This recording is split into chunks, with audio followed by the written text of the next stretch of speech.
Hello everyone and welcome back to the Dungeon Learner's Guide. Today we're doing another Commander's Guild deck tech. This is deck number 216 and it's titled Now We're Thinking with Portals. And if you haven't seen this show before, what we're doing is randomly selecting a card from scryfall.com or from among suggested cards, working with a budget of $100 or less and building a commander deck for Magic the Gathering around a theme of the chosen card. So this week, our random card was suggested to us by Galen over on Discord, and that card is Prototype Portal. Now, Prototype Portal is 4 mana for an artifact, and it has imprint, so when it enters the battlefield, you may exile an artifact card from your hand, then you can pay X and tap it to put a token that's a copy of the exiled card onto the battlefield, where X is the converted mana cost of that card. So there's a lot of different things we can do with this card, especially because it's colorless. We could put it in literally any deck that we want to, but obviously we have to focus a little bit on artifacts because we can only imprint artifact cards. So with that in mind, I was looking for the perfect commander to use for this, and I stumbled across one that is actually in my own collection. I also have this as a commander, but I built this commander as a storm commander, and this time we're going to use it as an artifact commander because it is Tawnos, Urza's Apprentice. So Tawnos is blue and red for a 1/3 legendary creature human artificer. He has haste, and you can pay a blue and a red and tap it to copy target activated or triggered ability you control from an artifact source, and you may choose new targets for the copy. Because Prototype Portal has an activated ability, we can use Tawnos to copy that ability, essentially getting 2 copies of whatever is under the portal when we activate it. So that is the main reason Tawnos is here.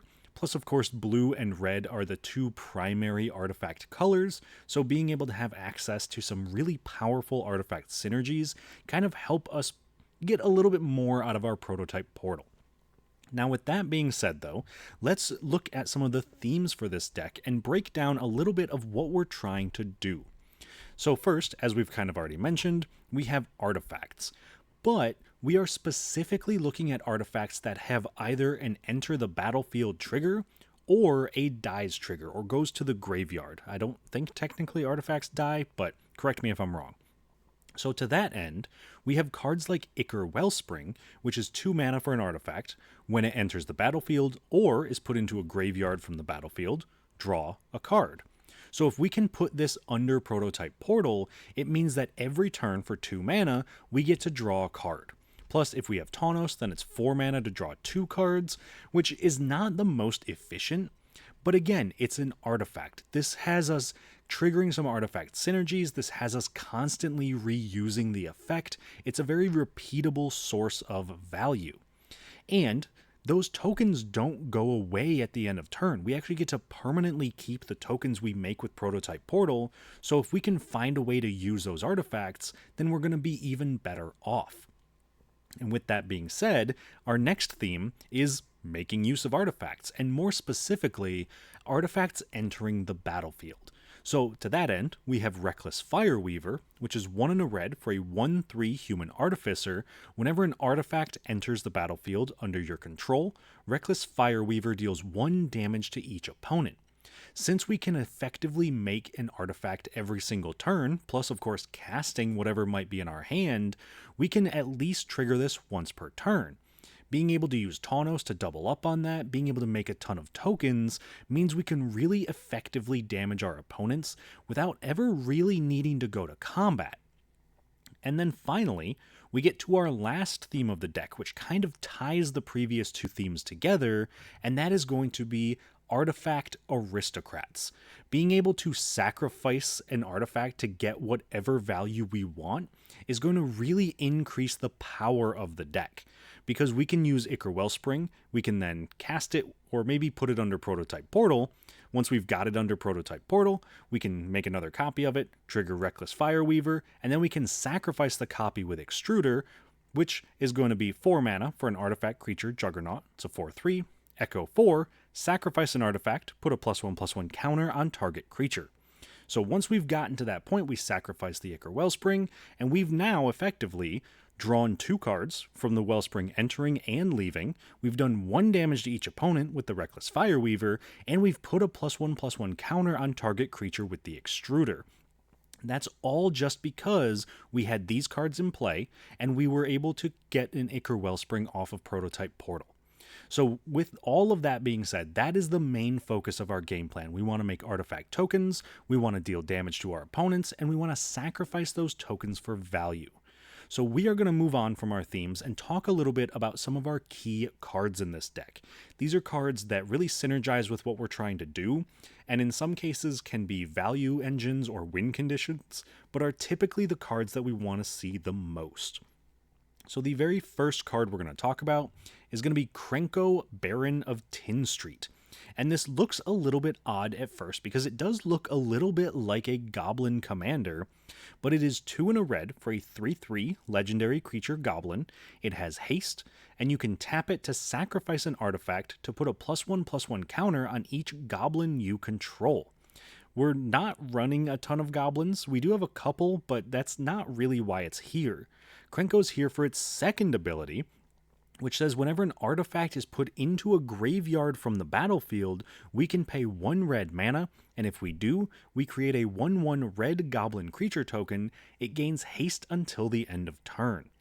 Because we're going to be sacrificing so many artifacts, we should be able to effectively use Krenko to build up a pretty solid goblin army, and then Krenko's first ability to sacrifice an artifact and put a counter on every goblin we control effectively doubles our goblins' powers because they go from 1/1s to 2/2s, and we can really just hit our opponents kind of out of nowhere because Krenko has haste and the goblins he creates have haste. So if we can build up enough of a board, we can quite literally play maybe 10, 15 goblins in one turn, and then put a bunch of counters on them and smack people for up to 30 plus damage, and there's no real way for our opponents to see that coming. Now, obviously, this does mean we need the red mana to be able to activate Krenko. We can't just do it for free, but trust me, we have plenty of ways to generate mana in this deck, especially if we can put the right things under the Prototype Portal. Moving on, though, from Krenko to our second key card. For this one, we have Esoteric Duplicator.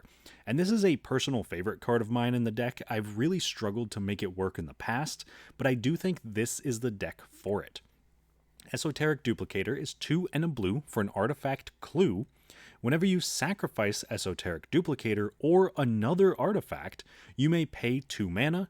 If you do, at the beginning of the next end step, you create a token that's a copy of that artifact. Then you can pay 2 and sacrifice the Duplicator to draw a card. Now, obviously, this is similar to Krenko in the fact that we do need to have the mana, but unfortunately, it doesn't give us the token until the next end step. The nice thing about this, though, is that it's not limited to just 1 per turn. So if we have, say, 10 mana, and we can sacrifice 5 artifacts, we can pay for Esoteric Duplicator for every single one of them, meaning we've gotten the Enter the Battlefield trigger from those 5 artifacts, we've now sacrificed them for value, and they will come back into play at the end of turn, getting the Enter the Battlefield triggers again, plus we have plenty of sacrifice outlets, so we could sacrifice them again. This basically just lets us double everything we're trying to do in our deck, which is an absolutely absurd way to play this deck. Being able to get anything twice, especially when we want to be sacrificing them anyway, is the quickest way that we could win the game.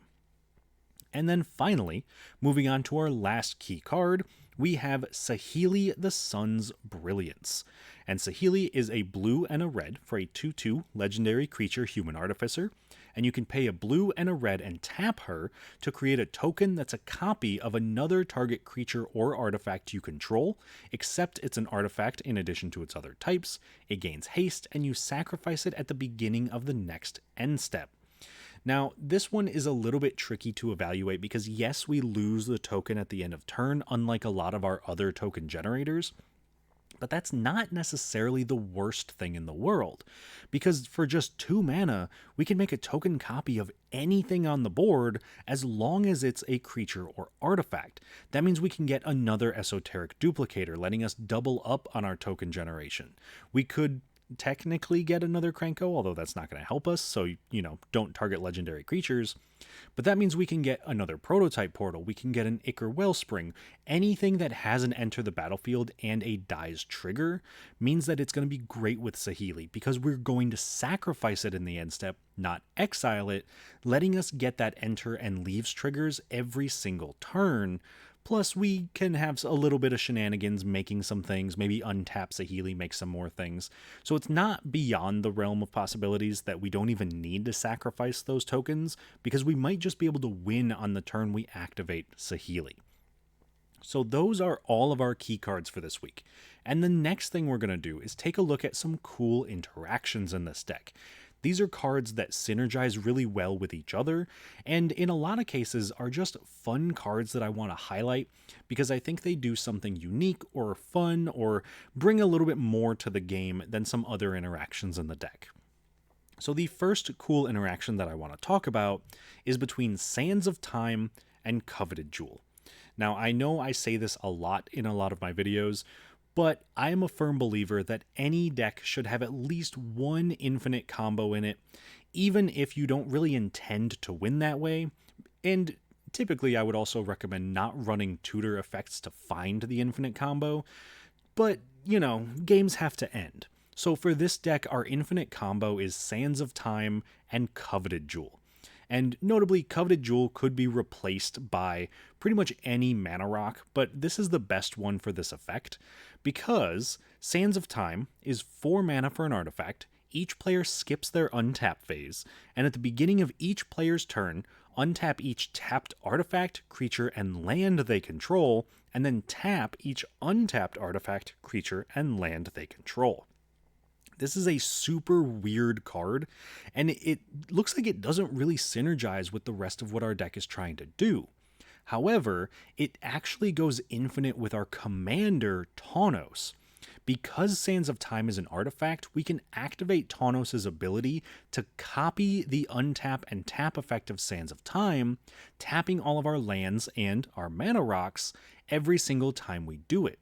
So if we have at least more than 2 mana, which by the time we hit Sands of Time and Coveted Jewel we easily should, we can then generate an infinite amount of mana. The most important mana rock for us to use with that is Coveted Jewel, which is 6 mana for an artifact. When it enters, draw 3 cards, then you can tap it to add 3 mana of any one color, and whenever one or more creatures an opponent controls attack you and aren't blocked, that player draws 3 cards and gains control of Coveted Jewel. Untap it.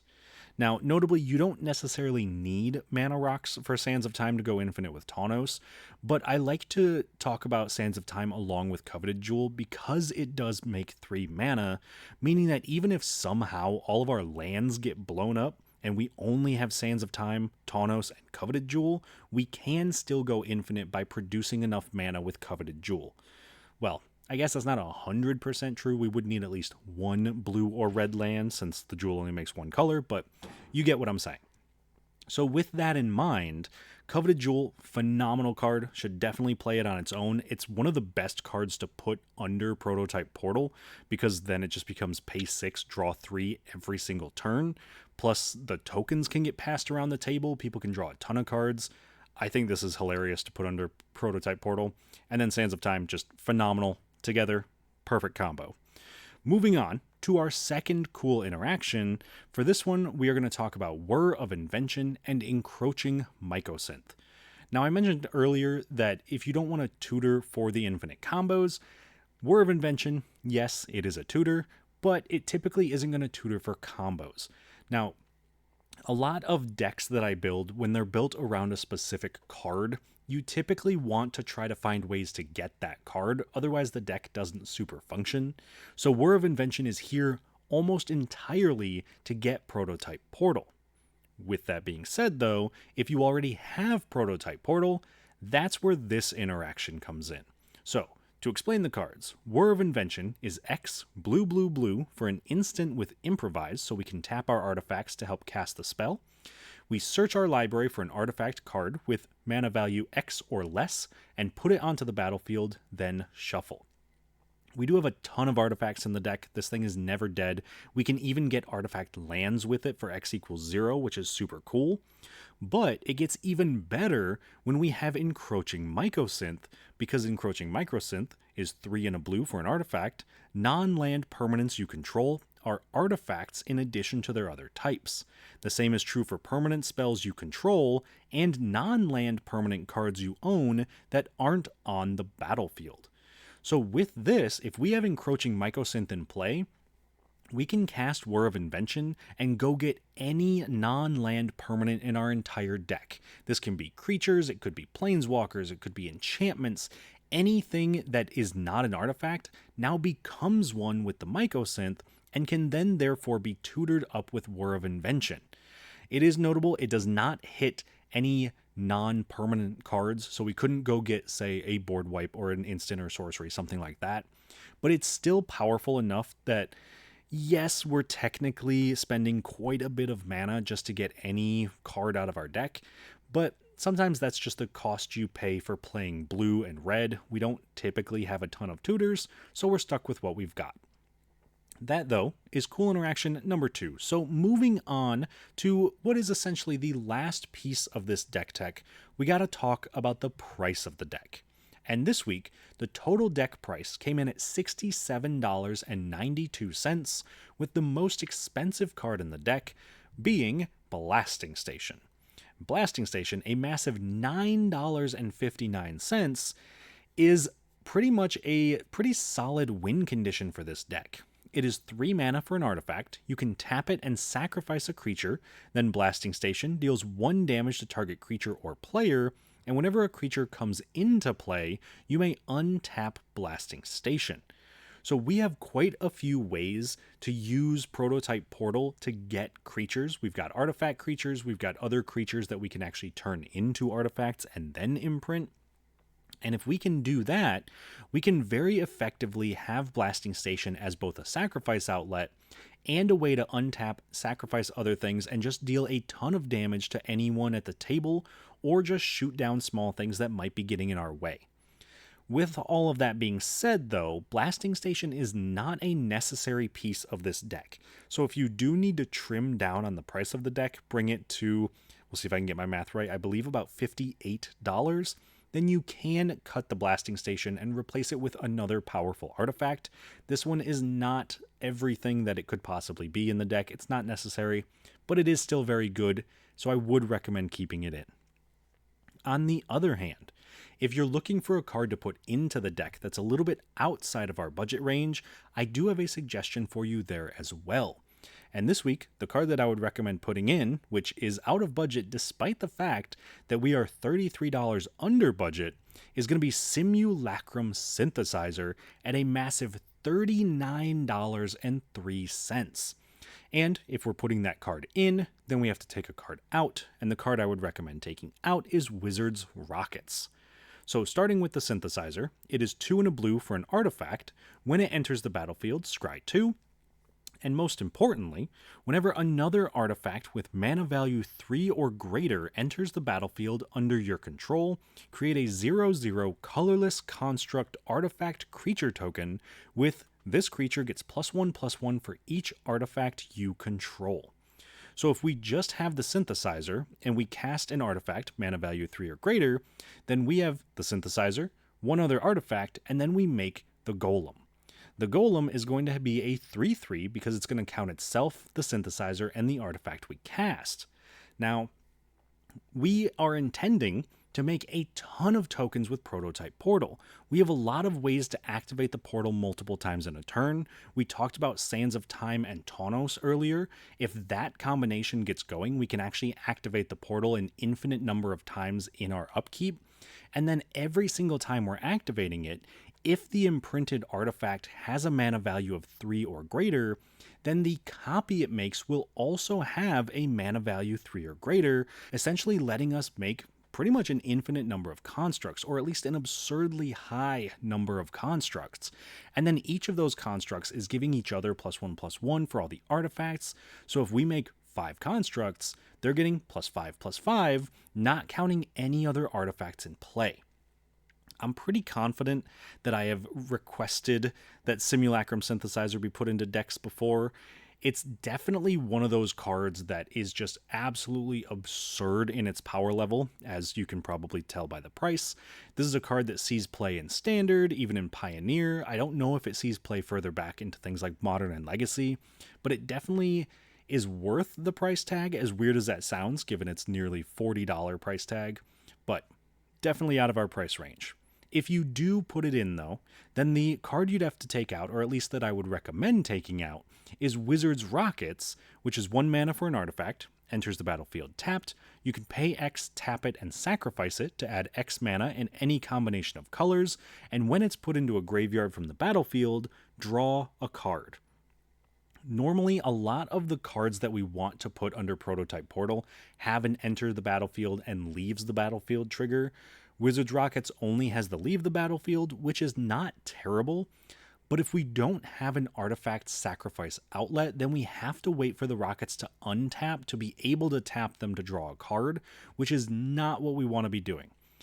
If we do have an artifact sacrifice outlet, then we can just sacrifice it and draw a card. It doesn't need to sacrifice itself to draw the card, but it just takes a lot of setup, and I don't think it's really worth it when we can have the powerhouse that is Simulacrum Synthesizer in the deck instead. That, though, brings us to the end of our deck tech for today, and before we get into a game with this deck to see how it functions, I want to take a second to shout out all of our current patrons and channel members, and of course suggest that if you're interested in supporting the channel, you can, as always, just like the video and subscribe to the channel. That helps out tremendously. Thank you all so much for getting us to nearly 1,900 subscribers. That number is absolutely absurd to me, so thank you all so much. But I do have to give a special shout out to our patrons and channel members. So a thank you goes out to William Swiftfoot, Doodle, Eric Way, Ryder Cole, Jeffrey Boos, Vintage, Tyler Esme, Sven Van Nimwegen, Paddywhack, Jakar, Galen, Brian Holiday, Richard, the Oak Monster, and Tuku Spooner. And if you would like your name to be listed among these amazing people, check us out over on Patreon, patreon.com/dungeonlearnersguide, and right here on YouTube as a channel member, which is in the description of the video, or you can check out our channel and you'll find it there as well. Now, with that being said, I do want to take a quick second to highlight that at the $7 tier of our Patreon and as a channel member, you get a card shipped to you every single month with an amazing hand-drawn token that is, of course, done by yours truly. And I mean, just look at these things. They're beautiful. These are the tokens that were sent out for April to our 7 tiered members at the level 7 tier. I don't know exactly what to call that group of people, but this is what they are getting for this month. And if you would love one of these amazing tokens, because I know we're all wowed by the artistry, then, check us out over on Patreon or as a channel member. So with all of that out of the way, let's actually jump into this game. Let's see what our opponents look like this week, and then see how our deck can do. Starting off, we have, of course, our 3 opponents. We have Ayara, First of Loch Thwain, which is being played by Jason, Xenagos, God of Revels, which is being played by Bilal, and Kydel, Chosen of Krufix, and Toggo, Goblin Weaponsmith, being played by Richard. So starting off with Jason's Ayara deck, this is kind of Jason's bread and butter style of deck. This is very much aristocrats. He wants to play creatures, drain people with Ayara, sacrifice creatures, do some more draining with aristocrats, draw some cards, and just kind of outgrind his opponents. And I think looking at these commanders, despite the fact that Xenagos is absolutely terrifying, Toggo and Kydel super spooky, I do have to say that I think Jason is our biggest threat at the table this week, because I think we'll be pretty good at blocking creatures, but I don't think we'll be very good at protecting against some life drain effects. So I think that Jason has the edge there, but we'll see how things shake out in the game. Next up, though, we have Bilal playing Xenagos. This is definitely just a gruel stompy deck. Bilal's, I'm sure, going to play some massive creatures, just hit people for a ton of damage. It's definitely one that I need to be watching out for, because as soon as Xenagos can come down, he can give any creature haste and double its power until the end of turn. So we might be feeling relatively safe. Maybe we don't have a ton of great blocks, and then he just throws down this massive trampling creature. So that is also a major concern. finally, we have Richard and his Toggo Kaidel deck. He really has pretty much every land synergy you can think of in his colors. He went pretty far out of his way to make this a very powerful lands matter deck, which I think is super cool because you don't really see that too often in Temur. Temur tends to be a lot more like creatures matter or spells matter, so it's cool to see a very unique lands deck with this, and Toggo being there to make some rocks, Kaidel being there to help make extra mana once he starts drawing cards, because if there's anything lands decks are good at, it's definitely drawing cards. So I am very excited for this game. I'm a big fan of this group of commanders. I think it's going to be a ton of fun. Let me know down in the comments if you have any ideas of who might walk out the winner. Make sure you get those predictions in. I love hearing what people think and how they think the game is going to go. But overall, thank you so much for watching. Please do like the video, subscribe to the channel, and I will talk to you all once it's done. At the start of the game, Jason goes first, followed by Bilal, myself, and then Richard. On Jason's first turn, he plays a Swamp. Bilal plays a Temple of Abandon, scrying 1. I play a Desert of the Fervent. Richard plays a Dwarven Mine.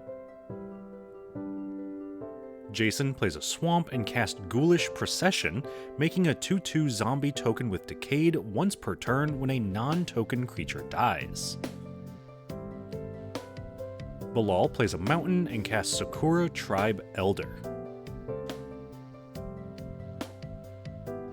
I play an Island and cast my commander, Tawnos, Urza's Apprentice, attacking Jason with him for 1 since he has haste.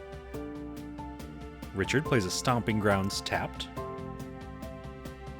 Jason plays a Swamp and casts his commander, Ayara, First of Loch Thwain, making each opponent lose a life while he gains a life whenever a black creature enters under his control, and he can also tap her to sacrifice a creature and draw a card. At the end of turn, Bilal sacrifices Sakura Tribe Elder to search his library for a basic land, putting it into play tapped. Notably, this should have triggered Jason's Ghoulish Procession, but we were all under the assumption that it only triggered when his own creatures died. On Bilal's turn, he plays a Raging Ravine, then casts Rampant Growth, searching his library for a basic land, putting it into play tapped. I play a Treasure Vault and cast Commander Sphere, and then also cast Wizard's Rockets, which lets me draw a card when it's put into the graveyard.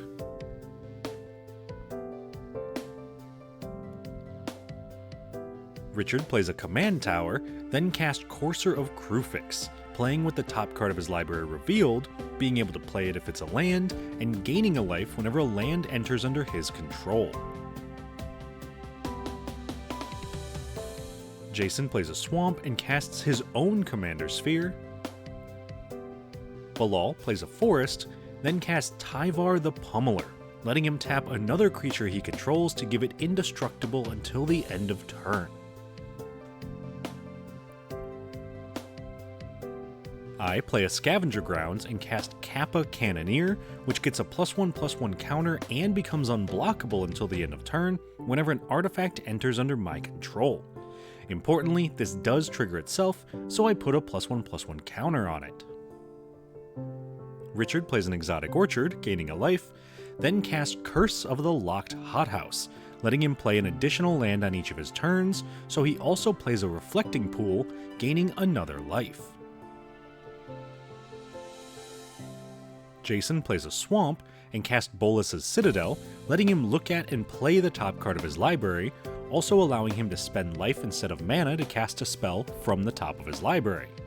This lets him pay 3 life to cast Midnight Reaper, making each opponent lose a life, gaining a life, and now drawing a card and losing a life whenever a creature he controls dies. He also spends 5 mana to cast Ogre Slumlord, gaining a life, making each opponent lose a life, and now creating a 1/1 rat token when a non-token creature dies. Bilal cast Rampaging Baloths, making a 4/4 beast token whenever a land enters under his control, which he triggers immediately by playing a forest. After that, he attacks Jason for 3 with Tyvar and passes. I play a Myriad Landscape and cast the card of the week, Prototype Portal, imprinting Corridor Monitor onto it, now letting me pay 2 mana and tap the portal to create a token copy of the monitor. This also triggers the Kappa Cannoneer, putting a +1/+1 counter on it and making it unblockable, allowing me to attack Bilal with it for 6.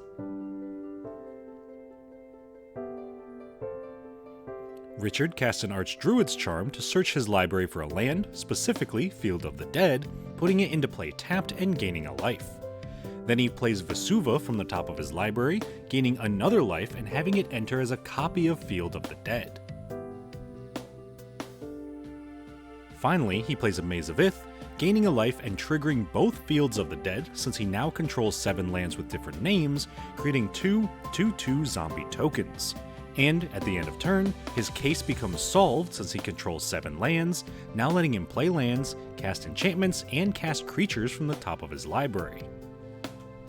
Jason plays a Swamp and casts Falconwrath Noble, making target player lose a life while Jason gains a life whenever a creature dies. This also triggers Ayara, so he gains a life and makes each of his opponents lose a life. Then he activates Ayara, sacrificing the Noble, triggering most of his board, ending with him drawing 2 cards, losing a life, making a rat token, making a zombie token with Decayed, gaining 3 life, making each opponent lose 2 life, and making Richard lose an additional life. Once that's resolved, he pays 3 life to cast Grim Haruspex, gaining a life, making each opponent lose a life, and now drawing a card when a non-token creature he controls dies. Then he sacrifices Commander Sphere to draw a card, and now letting him pay 1 life to cast Death Greeter, gaining a life, making each opponent lose a life, and now gaining a life whenever a creature dies.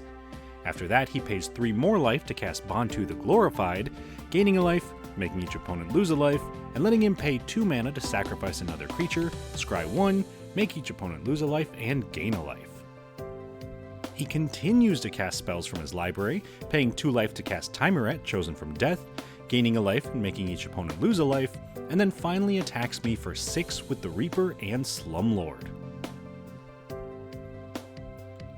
On Bilal's turn, he casts Terror of the Peaks, now doing damage to any target equal to the power of another creature that enters under his control. He also plays a Forest, making a Beast token and doing 4 damage to Courser of Krufix. In response, Richard casts Tamiyo's Safekeeping, gaining 2 life, giving his Courser hexproof and indestructible until the end of turn, saving it.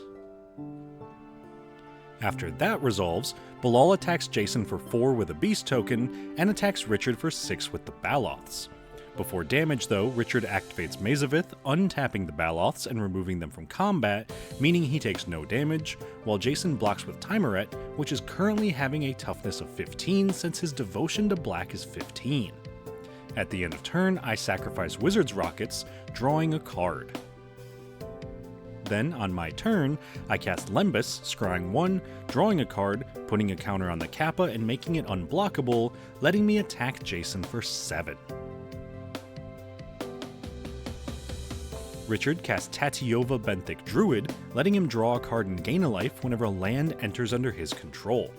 He then plays a Valakut the Molten Pinnacle from the top of his library, making 2 zombies, gaining 2 life, drawing a card, and whenever a mountain enters under his control, he does 3 damage to any target as long as he controls 5 or more mountains. At the end of turn, Jason activates Timuret, exiling Rampant Growth and Sakura Tribe Elder from Bilal's graveyard, gaining a life since one of them was a creature. Then, on Jason's turn, he activates Ayara, sacrificing Timuret, drawing 2, losing a life, making a rat token, making a zombie token, gaining 3 life, and making each opponent lose 2 life. He then pays 4 life to cast Sengir Autocrat, making 3 0/1 Surf tokens when it enters, gaining 4 life and making each of his opponents lose 4. He also plays a Swamp and pays 3 life to cast Liliana Heretical Healer, gaining another life and making his opponents lose another life. This lets him use Bantu to sacrifice the Autocrat, scrying 1, drawing 2, making another rat, losing a life, gaining 3 life, and making each opponent lose 2 life. This also forces him to exile his Surf tokens when the Autocrat leaves, and transforms Liliana into Liliana Defiant Necromancer, making another zombie token, letting Jason gain another life while each of his opponents lose another life. Once that's resolved, he activates Liliana's +2 ability, making each player discard a card, and attacks me for 4 with Bantu. So, before the damage, I activate Prototype Portal, creating a token copy of Corridor Monitor, untapping my Commander Sphere when it enters, putting a counter on the Kappa. This lets me block with Tawnos and the Monitor, killing Tawnos, letting Jason make a rat token and gain a life, while each of his opponents lose a life, but at least I don't take 4 from Bantu. On Bilal's turn, he casts Hunter's Prowess, targeting Terror of the Peaks to give it +3/+3, and letting him draw cards equal to the amount of combat damage it deals to a player. This means he can attack Jason for 8, but to save himself, Jason casts Snuff Out, losing 3 life for targeting the dragon, destroying it. At the end of turn, I sacrifice Myriad Landscape, searching my library for 2 basic lands, putting them into play tapped. On my turn, I play a mountain and cast Reckless Fireweaver, now doing 1 damage to each of my opponents whenever an artifact enters under my control. After that, I activate Prototype Portal, creating a token copy of Corridor Monitor, doing 1 damage to each opponent, putting a counter on the Kappa, making it unblockable, and most importantly, untapping the portal when it enters. This allows me to repeat this process, activating the portal again, making another Corridor Monitor, doing 1 damage to each opponent, putting a counter on the Kappa, and once again untapping the portal. Finally, I attack Bilal with the Kappa for 10, putting him down to only 1 life. On Richard's turn, he casts a Thaumatic Compass, immediately activating it to search his library for a basic land, putting it into his hand. After that, he casts Dryad of the Elysian Grove, letting him play an additional land each turn and also turning all his lands into every basic land type, turning on his Valakut. This lets him play a mountain, making 2 zombies, drawing a card, gaining 2 life, and doing 3 damage to Jason. This forces Jason to cast Flare of Malice, sacrificing his Midnight Reaper to cast it for free, making each opponent sacrifice their creature with the highest mana value, losing a life, gaining 4 life, and drawing 2 cards. However, the way that all of this resolves means that there is a brief moment where Jason is at 1 life before the rest of his triggers resolve. This allows me to activate my Prototype Portal, creating another Corridor Monitor, putting a counter on my Kappa, and doing 1 damage to each opponent. Still in response, Jason activates Bolas's Citadel, sacrificing 10 permanents, specifically all 9 of his tokens and Grim Haruspects, gaining 10 life, drawing a card, making a rat, making a zombie, gaining 2 life, and making each opponent lose 12 total life, knocking Bilal out of the game. Finally, everything else on the stack resolves as well, meaning Flare of Malice kills Tatyova and my Cannoneer, and as both of these creatures die, Jason makes another 2 rats, gaining 2 more life and making each opponent lose 2 life, now knocking me out of the game as well. Once all of that has resolved, Richard plays a Karplusan Forest from the top of his library, gaining a life, making 2 zombie tokens, and doing 3 damage to Jason. He also plays a Labyrinth of Skophos, gaining another life, making 2 more zombies, and doing 3 more damage to Jason. Finally, he attacks Jason with his entire board for 10 total damage. Jason blocks each of the zombies with his rats, Death Greeter, and Slumlord, taking 2 damage, killing a zombie and Jason's rats, going down to only 1 life. In his second main phase, Richard cast Beast Within, destroying Jason's Bolas's Citadel and giving him a 3/3 Beast token instead. On Jason's turn, he activates Liliana's +2 ability, making each player discard a card. He then activates Ayara, sacrificing a zombie to draw a card, and this activates Bantu, allowing Jason to attack Richard for 11 total damage with his entire board. Before blocks, Richard activates Mazavith, untapping Bantu and removing her from combat. Then he's able to block the Slumlord and Beast token, each with 2 zombies, and the Rat with 1 zombie, killing 3 zombies and all of Jason's attacking creatures. In his second main phase, Jason activates Bantu, sacrificing Ayara, scrying 1, gaining a life and making Richard lose a life.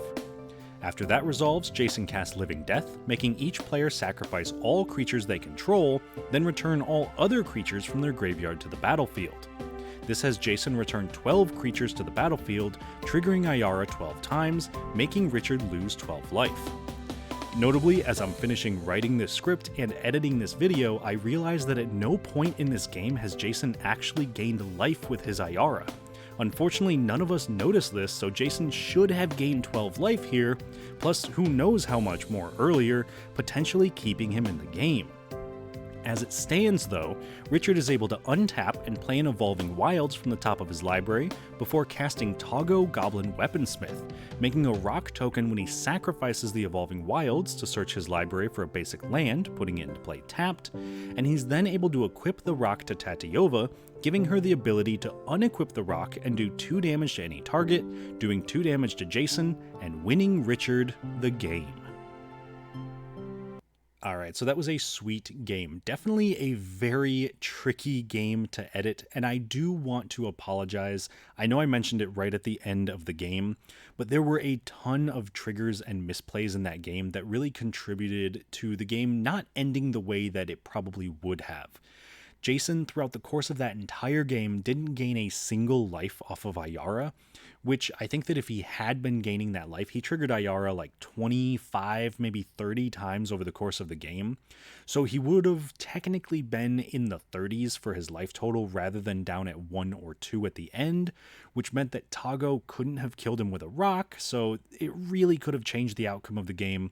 So I do apologize for that. It's everyone's fault at the table. We all missed it, but definitely something that I'm keeping an eye out for in the future because that was a bit of a rough one. Overall, though, I do think the game was a ton of fun. I think every deck kind of got to showcase what it was all about. I think let's start with Bilal so we can end with our champion for today in Richard. And not with Bilal. He's not where he sat at the table. Starting off with Jason. I think that Jason's deck really did what it did mostly because of Bolas's Citadel, and I think a lot of people would agree with that. That is a card that I believe is on the Game Changers list now, so correct me if I'm wrong.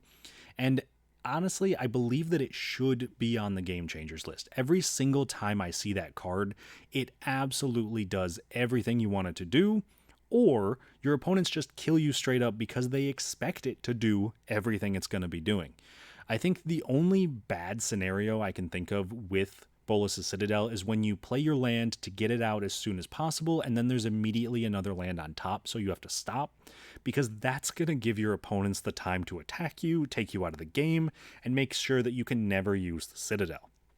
Jason, though, with his commander, which should have been gaining life, should have done very well with Bolas's Citadel. And honestly, like I said, I think this was his game to win. I think we just kind of made a mess of that. But he still did everything right as the game went on. He made a ton of tokens, he drained people for a ton of damage, used Bolas's Citadel to just accrue a tremendous amount of value. It was very, very impressive from Ayara. So a huge shout out to Jason for an amazing game. He also had a ton of triggers, so I definitely do not blame him for missing a few here and there because the rest of us didn't catch him either.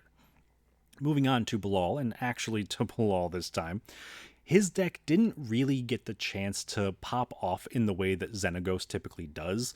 He really struggled to not necessarily hit his land drops. He still managed to play the game and get all of his lands out there and ramp, but he couldn't quite get anything going. He was typically just playing like one big creature a turn, and it wasn't really where he wanted to be. I think a lot of the hope was that he had a lot more mana as the game went on, could drop multiple threats, could get Crewfix into play, and it just wasn't going to the way that he wanted it to go. So unfortunate, but hopefully we'll get to see Xenagos again in the future. And then our deck, of course, did pretty well. I was pretty happy overall with how it performed. I think getting the corridor monitor underneath the prototype portal was actually a ton of fun. Being able to just pay 2 mana and then activate the portal, get a token copy, untap the portal, do it again, do it again, do it again. It really let us make just a ton of different tokens, and it put us in a position where with the Reckless Fireweaver, we were able to do a ton of damage, and if we'd been able to get some sort of sacrifice outlet, we probably could have done even more damage. So I think that we were getting rolling. We just really had no real defense for what Jason was doing, and I think that really kind of bit us in the butt by the end of the game, but definitely something to pay attention to if you put this deck together. And then finally, we get to our winner of the game, Richard. His lands deck did exactly what it wanted to do. Being able to get Valakut and Field of the Dead to actually trigger was very impressive. And being able to win the game with a rock thrown from Toggo, super cool, super unique way to win. I think that overall, he really launched himself above the rest of the table once Jason started doing all of his drain effects, mainly because of the Courser of Crufix. Being able to gain life was incredibly powerful in that game, and probably the main reason that Richard stood atop at the end of it, because he wasn't getting drained out with the rest of the table. If he was, then he probably would have died roughly the same time that Bilal and I did, and he didn't. So a shout out to Richard for a tremendous game, well played, and let me know down in the comments if there's any cards you think we should add to this deck, take away out of this deck, and of course, as always, if you have suggestions for future decks, please do put those in the comments below as well. I love looking through the comments, I love looking through all the suggestions and building the decks. That's really just why I do this. So thank you all so much for watching. Thank you for liking the video, subscribing to the channel. You guys are great. And I will see you all on the other side of the Dungeon Learner's Guide.